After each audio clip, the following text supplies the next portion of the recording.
Students, good afternoon. இன்னைக்கு நம்ம பார்க்க போற டாபிக் என்னன்னு பார்த்தீங்கன்னாக்கா த டிமாண்ட் ஃபார் மணி அப்படிங்கிற டாபிக் தான் பார்க்க போறோம். லாஸ்ட் கிளாஸ்ல சப்ளை ஆஃப் மணி பார்த்தோம். இன்னைக்கு வந்து டிமாண்ட் ஃபார் மணி பார்க்கலாம். இந்த டிமாண்ட் ஃபார் மணி அப்படிங்கிற அந்த கான்செப்ட் வந்து உங்களுக்கு ஃபோர்த் யூனிட்ல செகண்ட் இயர் எக்கனாமிக் ஸ்டூடெண்ட்ஸ்க்கு வந்து ஃபோர்த் யூனிட்ல வருது.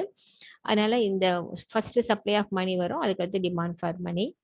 ஸோ இப்போ உங்களுக்கு ஸ்க்ரீன் ஷேர் பண்ணுறேன். இந்த டெக்ஸ்ட் வந்து உங்களுக்கு இங்கிலீஷில் இருக்குது, பட் ஆனால் நான் உங்களுக்கு எக்ஸ்ப்ளனேஷன் வந்து போத் இங்கிலீஷ் அண்ட் தமிழில் கொடுக்குறேன். So it will be easy for you to understand. Okay, இங்கே பாருங்கள், ஃபஸ்ட்டு உங்களுக்கு மீனிங் கொடுத்துருக்காங்க. ஃபர்ஸ்ட் பேராகிராஃபில் the term demand for money is used in two different senses. So அதாவது இரண்டு ஆங்கிளில் அந்த பணத்தினுடைய தேவை என்கிற கான்செப்டை வந்து எக்ஸ்பிளைன் பண்ணுறாங்க. ஃபர்ஸ்ட் ஆங்கிள் வந்து அந்த பணத்தினுடைய பணிகள் இருக்கு இல்லைங்களா, அதில் வந்து ஃபர்ஸ்ட் ஃபங்க்ஷன் என்னன்னு பார்த்தீங்கன்னா money as a medium of exchange, பணம் ஒரு பரிமாற்ற கருவி. அதை பேஸ் பண்ணி சொல்றது பார்த்தீங்கன்னா அது கிளாசிக்கல் வியூ அப்படின்னு சொல்லுவோம். செகண்ட் வந்து money as a store of value, பணம் வந்து ஒரு மதிப்பு நிலைக்கலன் உடையது அப்படி அதை பேஸ் பண்ணி சொல்றதை நம்ம வந்து மாடர்ன் வியூன்னு சொல்றோம். அதுதான் இந்த ஃபர்ஸ்ட் பேராகிராஃப்ல கொடுத்துருக்காங்க. The first one is called the classical view of the demand for money and the second represents the modern view of the demand for money சொல்லிடுறோம். ஃபர்ஸ்ட் வந்து let me start with the classical view. First ஒன்று வந்து classical view, அதுக்கடுத்து modern view இருக்கு. அந்த modern வியூல தான் உங்களுக்கு வந்து கீன்ஸினுடைய டிரான்சாக்ஷன் மோட்டிவ் இது எல்லாமே வரும். கிளாசிக்கல்ஸ் என்ன சொல்றாங்கன்னு பார்க்கலாம். According to the classical economist, money is demanded not for its own sake. பணம் வந்து பணத்திற்காக மட்டுமே வந்து நம்ம அதை தேவைப்படுவதில்லை. The demand for money is different from the demand for the commodity. நமக்கு தெரியும், ஒரு கமாடிட்டி, ஒரு பொருளை நம்ம வந்து டிமாண்ட் பண்றோம், ஒரு பொருளை வாங்குறோம் அப்படின்னா அது வந்து டைரக்டா வந்து நம்ம அதை வந்து டைரக்ட் யூட்டிலிட்டி இருக்கு. ஆனா பணத்துக்கு வந்து டைரக்ட் யூட்டிலிட்டி கிடையாது, indirect utility. With the help of money we can purchase goods and services. அதுதான். ஸோ த டிமாண்ட், அதுதான் வந்து இங்க வந்து the different from the demand for கமாடிட்டின்னு சொல்றாங்க. A commodity is demanded because it satisfy the human wants directly. Human wants வந்து நேரடியா வந்து ஃபுல்ஃபில் பண்ணுது அது கமாடிட்டிங்கிறது. In other words, the commodity has direct utility for the consumer, but money has no direct utility to the holder. Direct utility கிடையாது. It can satisfy the human wants indirectly. Okay, so ஒரு holder வந்து first buys the commodity with money and buys the services with the help of money and then satisfies his wants அப்படின்னு சொல்லி தன்னுடைய தேவையை வந்து பூர்த்தி செய்து கொள்கின்றார்கள். So money is demanded because it has purchasing power, it has buying power or purchasing power அப்படின்னு சொல்லலாம். இதான் வந்து மெயின் பாயிண்ட் எங்க சொல்றாங்க. அதுக்கு பிறகு கிளாசிக்கல்ஸ் என்ன சொல்றாங்கன்னாக்கா, Classicals felt that demand for money arises from the demand for goods and services. அதாவது பணம் வந்து ஒரு பரிமாற்ற கருவியாக பயன்படுவதால் மட்டுமே அதற்கு தேவை வந்து அதிகரிக்கிறது அப்படின்னு சொல்லிட்டு இவங்க கிளாசிக்கல்ஸ் வந்து ஃபீல் பண்றாங்க. The demand for money in a country depends on supply of goods and services available. ஆமா, ஒரு நாட்டுல ஒரு பொருட்கள் மற்றும் பணிகளின் அளிப்பு எப்படி இருக்கோ அதை பேஸ் பண்ணி தான், அதை டிபெண்ட் பண்ணி தான் பணத்தினுடைய தேவையே இருக்கும் அப்படி என்பது வந்து தொன்மை பொருளியல் அறிஞர்களின் கருத்து. The larger the supply of goods, the greater the demand for money. Lesser the supply of goods, the lesser will be the demand for money அப்படின்னு சொல்லலாம். ஸோ இப்போ இந்த concept of demand for money is known as transaction or medium of exchange concept அப்படின்னு சொல்றோம். Fisher's ஈக்குவேஷன்ல கூட பார்த்தீங்கன்னா அது வந்து ஈக்குவேஷன் ஆஃப் எக்ஸ்சேஞ்ச் சொல்றோம் இல்லைங்களா, அதில் MB இஸ் ஈக்குவல் PT அப்படின்னு சொல்லும்போது ரைட் ஹேண்ட் சைட்ல இருக்கக்கூடிய அந்த ஈக்குவேஷன் வந்து, அதாவது PT அப்படிங்கிற அந்த ஈக்குவேஷன் வந்து டிமாண்ட் ஃபார் மணியை குறிக்கும், MBங்கிறது வந்து சப்ளை ஆஃப் மணியை வந்து குறிக்கும். Okay, the classical economist believe that the demand for money was determined by objective factors. Okay, இது வந்து ஒரு புற காரணிகளால் வந்து தீர்மானிக்கப்படுகின்றது. அது மட்டும் இல்லாம classical concept of the demand for money assumes money to be neutral. Classicals என்ன சொல்றாங்க அப்படின்னா, பணம் ஒரு பரிமாற்ற கருவி, அதற்காக தான் பணம் தேவைப்படுகின்றது. Money is to be neutral. பணம் வந்து ஒரு நடுநிலைமை கருவியாக தான் இருக்கு. பணத்தினால உங்களுக்கு வந்து பொருளாதாரத்துல எந்தவித மாற்றமும் ஏற்படாது என்பது கிளாசிக்கல் எக்கானமிஸ்டுடைய view. It neither determines the rate of interest nor the relative value of goods in real sector of the economy. பொருளாதாரத்துல வந்து வட்டி விதத்தை தீர்மானிப்பதும் கிடையாது, அதே போல வந்து உண்மை துறையில் வந்து வந்து குட்ஸ் பொருட்களுடைய மதிப்பையும் தீர்மானிப்பது கிடையாது. ஸோ பணம் வந்து நியூட்ரல். இதுதான் வந்து கிளாசிக்கல் எக்கானமிஸ்டுடைய view.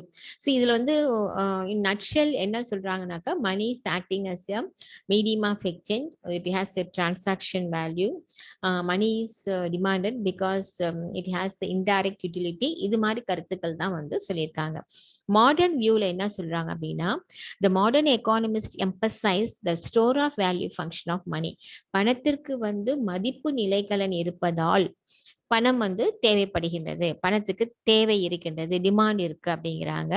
According to them the demand for money means the demand to hold money or cash balances. ஒவ்வொருத்தவங்களும் நம்ம வந்து டிமாண்ட், நம்ம எதற்காக பணம் நமக்கு தேவைப்படுதுன்னா, we want to hold money or cash balances. நம்ம ரொக்க இருப்பாக பணத்தை கையில் வைத்துக் கொள்ள விரும்புகின்றோம், அதற்குத்தான் பணம் தேவைப்படுது. ஏன் ரொக்க இருப்பா வச்சுக்கிறோம் அப்படின்னாக்க, இட் ஹாஸ் ஃபியூச்சர் வேல்யூ, அதுக்கு வந்து ஸ்டோர் ஆஃப் வேல்யூ ஃபங்க்ஷன் இருக்கு. இந்த கருத்தை வந்து வலியுறுத்துபவர்கள் தான் வந்து மாடர்ன் எக்கானமிஸ்ட். மாடர்ன் எக்கானமிஸ்ட்ல வந்து முக்கியமா யார் அப்படின்னு பார்த்தீங்கன்னா, ப்ரொஃபசர் ஜான் மெய்னார்ட் கீன்ஸ் தான் வந்து இந்த கேஷ் பேலன்ஸ் அப்ரோச்சுக்கு வந்து இம்பார்ட்டன்ஸ் கொடுப்பாரு. ஓகே, இப்போ அந்த transaction approach involves the flow of expenditure over a period of time. The cash balance approach considers the stock of money at a particular point of டைம்ல என்ன இருக்கு அப்படிங்கிறது தான் வந்து மெயினா வந்து சொல்றாங்க.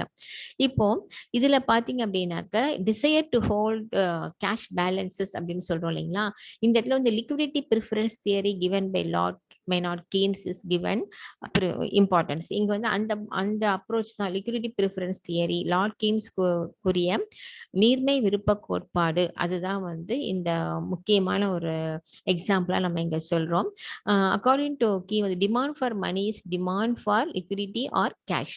ஒவ்வொருவரும் வந்து எதற்காக வந்து பணம் ஒவ்வொருவருக்கும் தேவைப்படுகிறது என்றால், demand for liquidity or cash, நீர்மை பணமாக அல்லது ரெடி கேஷ் ரொக்க பணமாக வைத்துக் கொள்ள விரும்புகின்றார்கள். According to Lord Keynes there are 3 motives behind liquidity preference.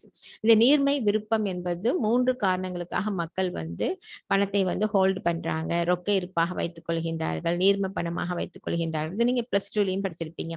First one வந்து transaction motive, second one precautionary motive, third one speculative motive சொல்றோம். அதாவது டிரான்சாக்ஷன் மோட்டிவ் அப்படின்னு சொன்னாக்க பண பரிமாற்ற அணுகுமுறை சொல்றோம். ப்ரிகாஷனரி மோட்டிவ்னா முன்னெச்சரிக்கை நோக்கம். ஃபர்ஸ்ட் ஒன் வந்து பரிமாற்ற நோக்கம், இரண்டாவது முன்னெச்சரிக்கை நோக்கம், மூன்றாவது வந்து ஊக வாணிப நோக்கம். இந்த 3 காரணங்களுக்காக தான் people prefer to hold cash and account of these 3 motives அப்படிங்கிறாங்க. சில வந்து ஃபர்ஸ்ட் ஒன், இது வந்து ரொம்ப டீட்டெயில்டா அவங்களுக்கு படிக்க தேவையில்லை. டிரான்சாக்ஷன் மோட்டிவ் அப்படின்னு சொன்னா என்ன அப்படிங்கிறது நீங்க வந்து டிகிரி கிளாஸ் வந்ததுனால நான் கொஞ்சம் உங்களுக்கு எக்ஸ்பிளனேஷன் கொடுக்குறேன் நான். அதாவது இதுல என்ன சொல்ல வர்றாங்க அப்படின்னாக்க, the income motive, நான் வந்து டைரக்டா பாருங்க, the transaction demand for money is related to the medium of exchange function of money. பணம் வந்து ஒரு பரிமாற்ற கருவியா இருப்பதனால தான் நம்ம அதை டிரான்சாக்ஷனுக்கு பயன்படுத்துறோம் இல்லைங்களா. அதனால அதுதான் வந்து மீடியம் ஆஃப் எக்ஸ்சேஞ்ச் அப்படிங்கிற ஃபங்க்ஷனை பேஸ் பண்ணி தான் அந்த டிரான்சாக்ஷன் டிமாண்ட் ஃபார் மணியே இருக்கு. People will have certain amount of money to carry out their daily transaction. அதாவது டெய்லி தங்களுடைய பரிமாற்றங்களுக்காக ஒரு குறிப்பிட்ட அளவு பணத்தை வந்து அவங்க வந்து சர்டன் அமௌண்ட் ஆஃப் மணி வந்து எப்பவுமே கேரி பண்றாங்க. In practice people do not receive income as frequently as they spend. இப்போ வந்து எல்லாருக்குமே வந்து இப்போ டெய்லி நம்ம ஸ்பெண்ட் பண்ணிட்டு இருக்கோம், அதுக்கு நமக்கு டெய்லி நமக்கு வந்து பணம் வந்துட்டு இருக்காது. நம்ம சில சமயம் சில பேர்லாம் மந்த்லி இன்கம் வாங்குறவங்க நிறைய பேர் இருப்பாங்க. அதாவது 1ஆம் தேதி அன்னைக்கு நமக்கு வந்து சேலரி வருதுன்னு வச்சுக்கோங்க. 1ஆம் தேதியே அந்த பணத்தை நம்ம செலவு பண்ண போறது இல்லை. 30ஆம் அந்த மந்த் 30ஆம் தேதி வரைக்கும் நம்ம வந்து செலவு பண்றதுக்கு நம்ம வந்து சேவ் பண்ணி நம்ம வீட்டில் வச்சுக்குவோம். சில பேர் வந்து பேங்க்ல போட்டு வச்சுப்பாங்க, சில பேர் ரெடி கேஷா கையில வச்சுக்குவாங்க. கையில வச்சுட்டு அப்புறம் வந்து டெய்லி ஸ்பெண்ட் பண்ணிட்டு இருப்பாங்க. ஸோ அதனால when income is received at a definite intervals and is paid frequently for the purchase of goods and services, people should keep a certain amount of money in hand for transaction. இப்போ நம்ம கொஞ்சம் குறிப்பிட்ட அளவு பணத்தை நம்ம hand வச்சுட்டு அப்பப்போ டிரான்சாக்ஷனுக்கு use பண்ணிப்போம். இதே நம்ம டெய்லி வேஜ் வாங்குறவங்களா இருந்தோம் அப்படின்னாக்கா டெய்லி நம்ம வந்து செலவு பண்ணிட்டே இருப்போம். So it depends upon the income இன்டர்வலை பேஸ் பண்ணி தான் நம்முடைய அந்த டிரான்சாக்ஷன் அமௌண்ட் வந்து இருக்கும் அப்படின்னு சொல்லலாம்.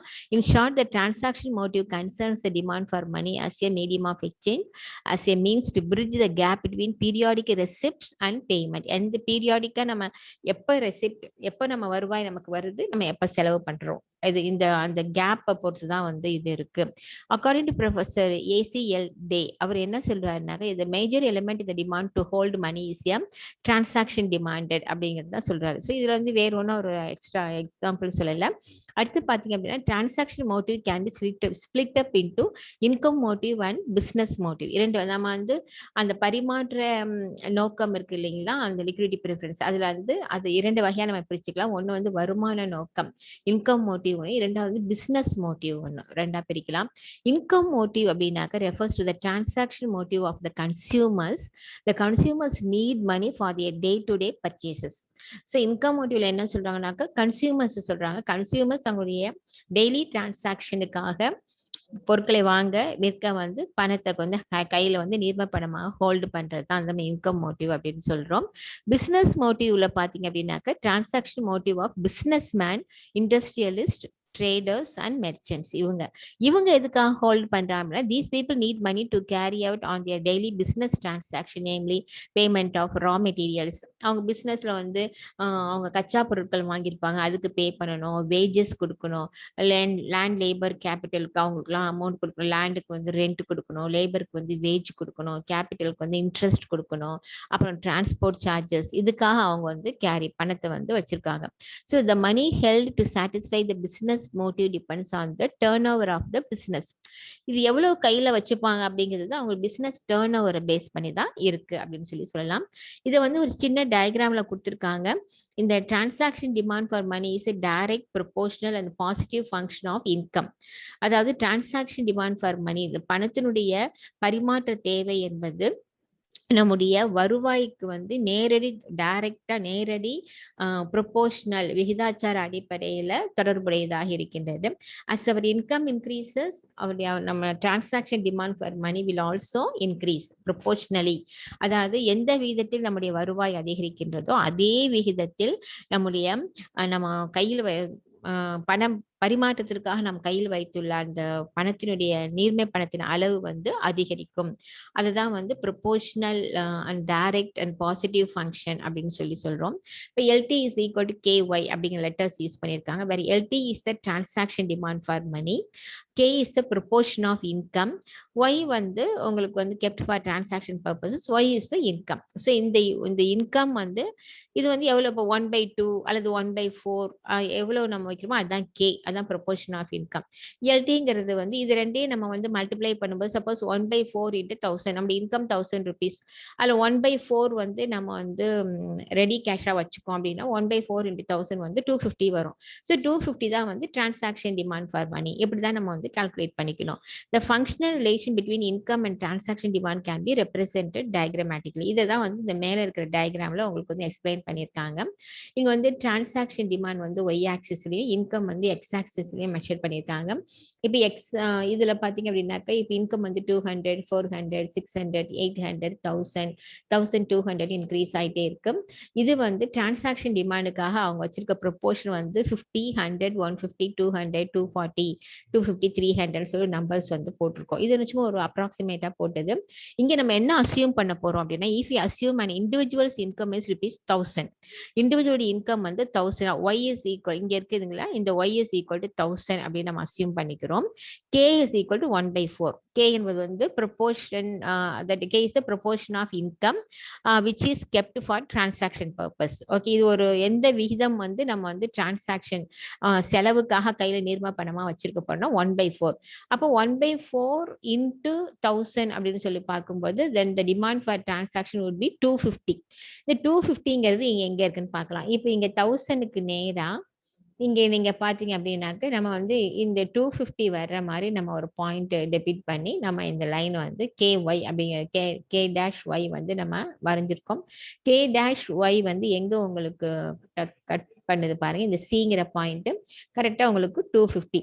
ஸோ இது வந்து K'(Y)ங்கிறது 1/4 அப்படிங்கிற ஒரு ப்ரொபோர்ஷன்ல இதை வந்து டிரா பண்ணியிருக்கோம். 1/4. So K is equal to 1/4. அதனால இங்க வந்து அப்ப இந்த பாயிண்ட்ல வந்து when the income is 1000 rupees, the money kept for transaction purposes rupees 250. 250 ரூபாய். ஏன்னா அங்க வந்து K is equal to 1/4. K is equal to 1/4. இதுதான் அந்த டயக்ராம்ல நம்ம வந்து சொல்றோம்.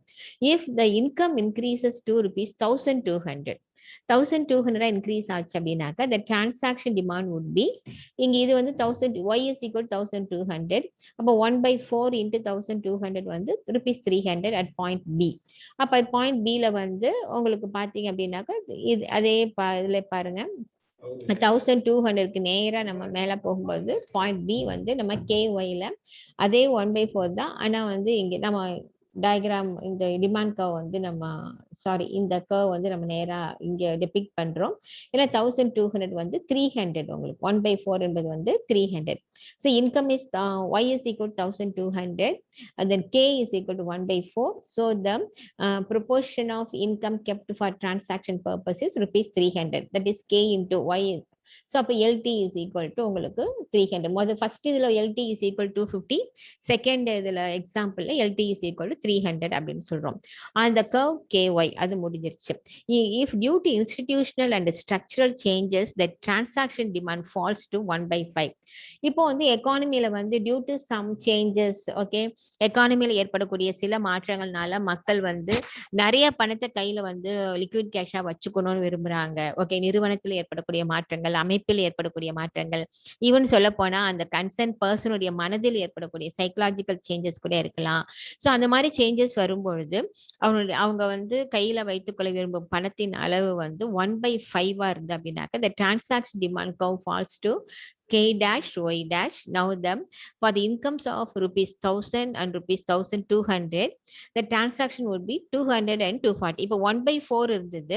இப்போ இவங்க வந்து டியூ டு சம் சேஞ்சஸ் அவங்க வந்து 1/5, அதாவது 5ல் ஒரு பகுதியை மட்டும் நம்ம வந்து டிரான்சாக்ஷனுக்காக வச்சுக்கலாம். முதல்ல 4ல் ஒரு பகுதியை வந்து ரொக்க பணமா வச்சிருந்தாங்க. இப்போ 5ல் ஒரு பகுதியை ரொக்க பணமா வச்சுக்கலாம் சொல்லி அவங்க வந்து நினைத்தால், மக்கள் வந்து நினைத்தால், இப்போ வந்து 1000க்கு உங்களுக்கு எவ்வளவு வரும்னா 1/5 into 1000 rupees போடும்பொழுது rupees 200 வரும். 1/5 into 1200 போடும்போது rupees 240 வரும். இதை வந்து பாயிண்ட் C and D ல வந்து அதே டயக்ராம்ல டெபிட் பண்ணிருக்காங்க பாருங்க. 1000க்கு வந்து 1/5 அப்படின்னு சொல்லி பார்க்கும்போது rupees 200, ஓகே, rupees 200 அப்படிங்கிறது உங்களுக்கு இங்க வரும். உங்களுக்கு இந்த rupees 200. அதுக்கடுத்து Dங்கிற பாயிண்ட் வந்து rupees 250, 200 and 240. Okay, 200 and 240. இங்க பாயிண்ட் வந்து இந்த இடத்துல வரும் கீழே கரெக்டா. அதை வந்து இவங்க டிபிக்ட் பண்ணி காமிக்கல, 250க்கு தான் காமிச்சிருக்காங்க. அதுக்கடுத்து மேல வந்து 240.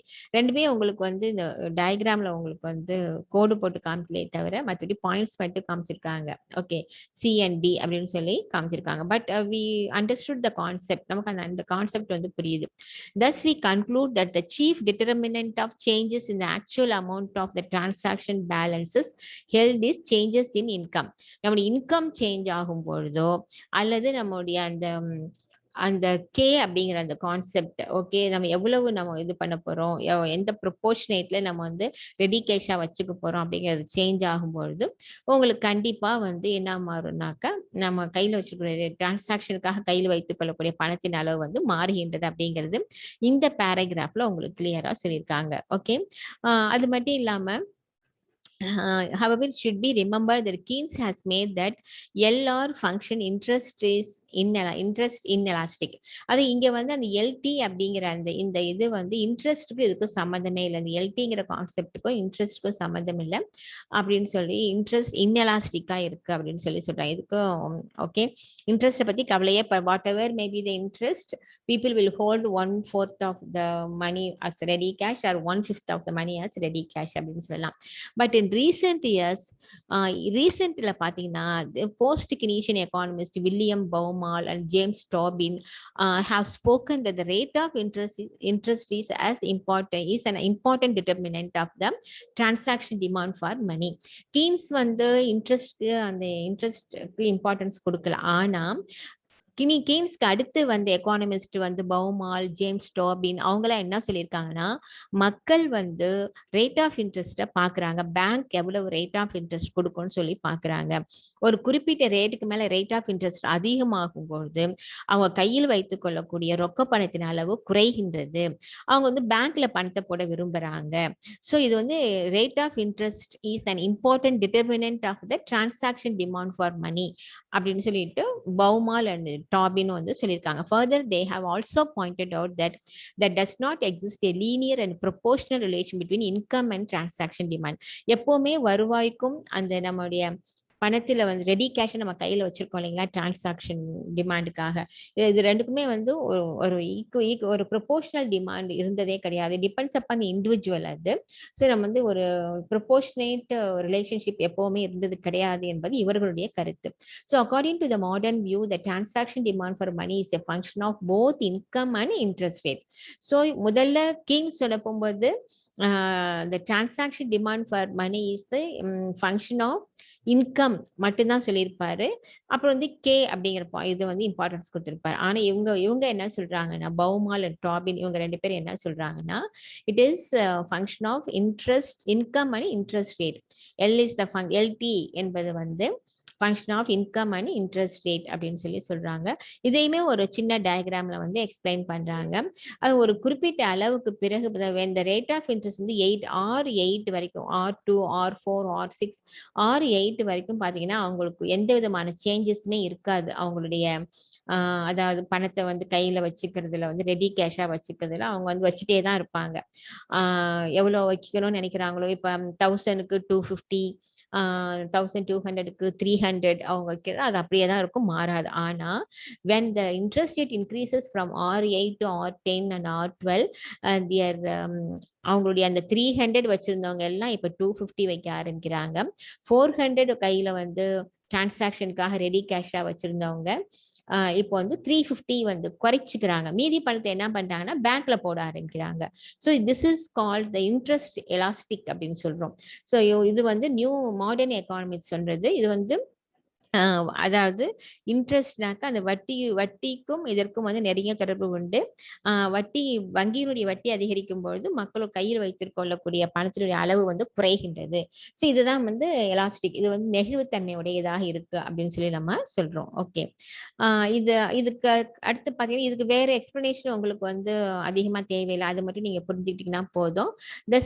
அதனால இவ்வளவு கான்சிக்வெண்ட் நீங்க இவ்வளவு டீடைல்ஸ் நீங்க எழுத வேணாம். நான் உங்களுக்கு சொன்னது புரிஞ்சிருக்கும். R2, R4, R6, R8 வரைக்கும் அவங்க இதுல அவங்களுடைய டிரான்சாக்ஷன் டிமாண்ட் ஃபார் மணில there were no changes. They kept 300 and 400 as their ready cash, liquid cash வச்சிருந்தாங்க. When the interest increases from R8 to R10 and R12, அப்ப அதிகரிக்கும் போது அவங்க ரெடி கேஷா வச்சிருக்க பணத்தின் அளவு வந்து குறைகின்றது. 300ல இருந்து 250 குறையுது, 400ல இருந்து 350 குறையுது. இதுதான் வந்து இன்ட்ரெஸ்ட் எலாஸ்டிக் அப்படின்னு சொல்றோம். இதை மட்டும் நீங்க புரிஞ்சுக்கிட்டீங்கன்னா போதும். அதுதான் உங்களுக்கு அந்த பேராகிராஃப்ல சொல்லியிருக்காங்க. Okay, so thus the transaction demand for money changes directly with the level of income and indirectly with the rate of interest. இதுதான் இந்த ஒரு லைன் உங்களுக்கு புரியும். நம்முடைய வருவாய் அதிகரிக்கும் பொழுது நம்முடைய கையில் வைத்துக் கொள்ளக்கூடிய அந்த லிக்விட் கேஷ் ரொக்க இருப்பு பணத்தின் அளவும் வந்து அதிகரிக்கும். ஓகே, அது ப்ரொபோர்ஷனேட்டா அதிகரிக்கும்னு சொல்ல முடியாது, டிபெண்ட்ஸ் அப்பான் த இண்டிவிஜுவல். ஆனா அதிகரிக்கும். ஆனா அதே சமயத்துல வட்டி விகிதம் நம்முடைய வருவாய் அதிகரிக்கும் பொழுது வங்கியினுடைய வட்டி விகிதம் அதிகரித்தால் நம்ம கையில் வைத்துக் கொள்ளக்கூடிய பணத்தின் அளவு குறையும். ஏன்னா நம்ம பேங்க்ல பணத்தை டெபாசிட் பண்ண ஆரம்பிப்போம். இதுதான் சொல்றாங்க. இது வந்து indirectly related with rate of interest. இது வந்து directly related with the level of income. இது உங்களுக்கு புரிஞ்சிருக்கும். இதான் நம்ம டிரான்சாக்ஷன் டிமாண்ட் ஃபார் மணில நம்ம படிக்கிறோம். அடுத்தது வந்து ப்ரிகாஷனரி டிமாண்ட் ஃபார் மணினா, besides the transaction purposes, people desire to have some ready cash to meet unforeseen emergencies. Okay, the precautionary demand for money and speculative demand for money நம்ம வந்து அடுத்த வீடியோல நம்ம பார்க்கலாம். ஏன்னா இது வந்து இந்த வீடியோ வந்து இந்த 18 minutes 20 minutesக்கு மேல வந்து சேவ் பண்ண முடிய மாட்டேங்குது. அதனால we'll see this precautionary முன்னெச்சரிக்கை நோக்கம், ஊக வாணிப நோக்கம், இது ரெண்டும் நம்ம அடுத்த கிளாஸ்ல பார்க்கலாமா. Okay guys, thank you.